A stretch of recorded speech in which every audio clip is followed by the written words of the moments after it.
Hey YouTube, welcome back to Universe X. It's Chris here making another video. This time we're going to be covering Destroyer King's black cards.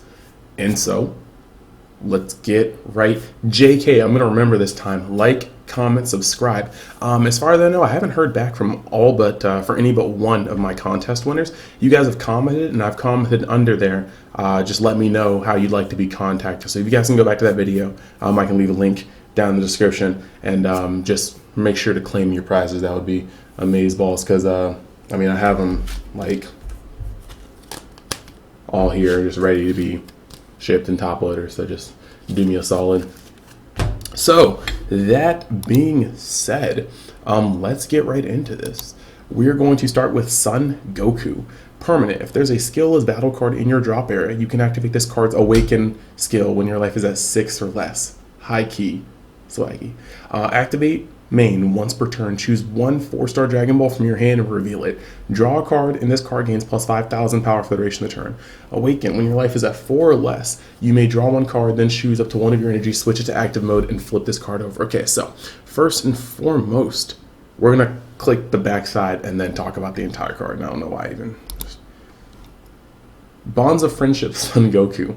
Activate main once per turn. Choose one 4-star Dragon Ball from your hand and reveal it. Draw 2 cards. Then choose one card from your hand and place in your drop area. Auto once per turn. When you combo with a skillless card, this card gains plus 5,000 combo power for the duration of the turn.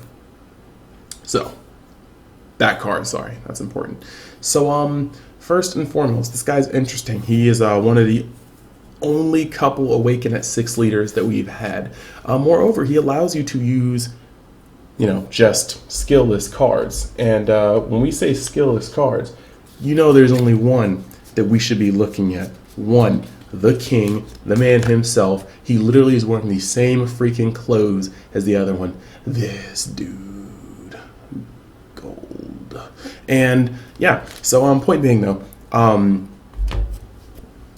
it's pretty cool. It allows you to use vanilla cards. And the 4-star Dragon Ball, you only need to get one in hand. I mean, you're going to probably run more than one just because you want to be able to not just bank on having one and get stuck in life. But the point is, you can just see one ball and draw a card every turn. And then afterwards, on his Awaken side, it becomes a Harugarn. You just flash it, draw 2, drop 1. And that's actually pretty great, especially saying that you don't have to drop 1 before you draw 2. So, moving on to the next one. The Super Dragon Balls. Permanent. This card cannot attack. Activate main. Switch this card to rest mode. Choose up to 2 Dragon Ball cards from your deck or life and add them to your hand. Shuffle any areas you look through. Wish. When there are 7 Dragon Balls in your drop area, choose up to 1 Dragon Ball card from your drop area, add it to your hand, and flip this card over. Super Shenron the Almighty. Permanent. This card can attack. Once per turn, choose one. You can draw a card. Choose a desire card in your hand with an energy cost of less than or equal to your current energy and activate its activate main skill. Or remove 7 Dragon Ball cards from your drop area from the game and choose 20 cards from your opponent's or from your drop area and then shuffle them to into your deck. If you do, flip this card over at the end of the turn, and take another turn after this one. So, wow, he is a Shenron. He does normal Shenron things, except his ult gives you another turn. So it's very interesting. While the other Shenron was the main Shenron that we like, not Paringa because his ult is trash. When you use the normal Shenron's ult, you pile all you've got on one dude. This one is a little hard to set up because you have to have a board to capitalize on that extra turn. However, if you just pop this dude and you have 4 or 5 things on board, you're likely just going to game your opponent through sheer amounts of swings before they have a chance to untap anyway. So this ult is game breaking. Yeah, man. The only thing about this guy is that before you just start reading another turn, that's insane, you have to have 20 cards in your drop area. And that's not hard, but that's not necessarily like not hard. It's like sparking 20. Imagine just if a card just said sparking 20. Sometimes Gogeta is annoying to hit his sparking 10, and you're just going to say that this is sparking 20. Actually, is it 7, 5, 7? I think it's 7, maybe 10, 8. Whatever Gogeta is. I don't have him in front of me right now. I'm not going to pull him out. The point is, Sparking 20 is a lot harder to pull off than it just looks. But we'll go on to the next card.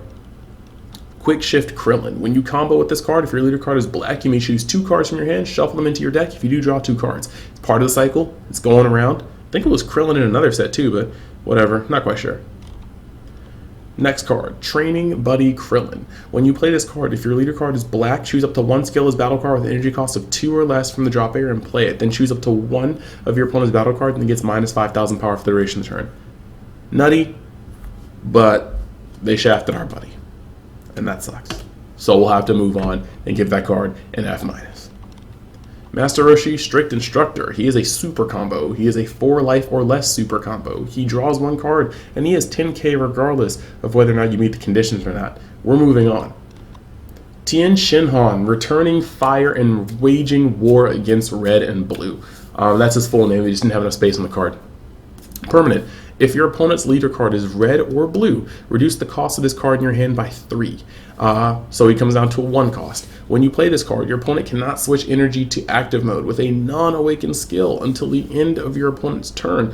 Think of it. You are in Game 3, Table 1, Round 9, and you have your 1 unyielding in hand. You go, you know what? I have 6 energy. I'm going to play 5 energy worth of cards. Then I'm going to awaken, but then I'm going to swing, and I'm going to drop the unyielding to untap a massive amount of 4, and I'm going to play another double, and they just drop this guy. And now your whole play is gone.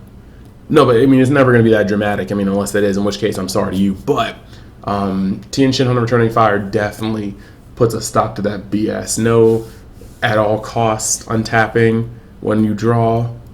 None of any of those circles of cards. No Senzu beans. There's just a whole lot of no here. So Tien Shinhan, he be doing that MF thing. Now moving over to Mercenary Tao, the Ruthless Trainer. Barrier. Permanent. If your opponent's leader card is green or yellow, reduce the card of this card in your hand by 1. So he's already 2. He drops down to a 1 drop just like the Tien. Auto once per turn. When the card in your hand is placed in your drop area by an opponent's skill, your opponent chooses 2 cards in their hand and sends them, or 3 cards in their hand and sends them a warp. Okay, so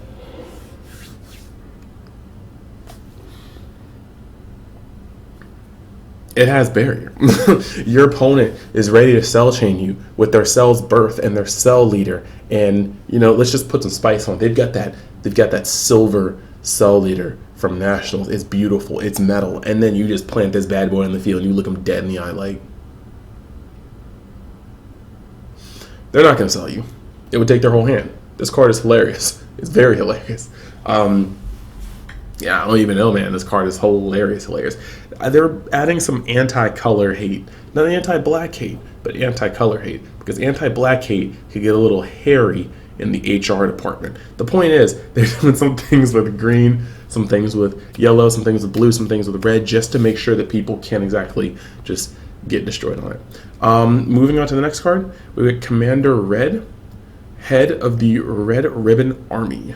And he's 3-drop, Sparking 3. When you play this card, if your leader card is black, choose up to 1 skill as battle card with an energy cost of 3 or less from your deck or drop area and play it. Then shuffle your deck.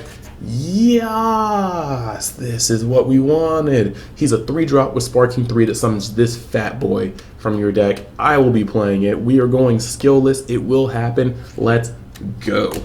Moving on. Bonds of Friendship Android 8.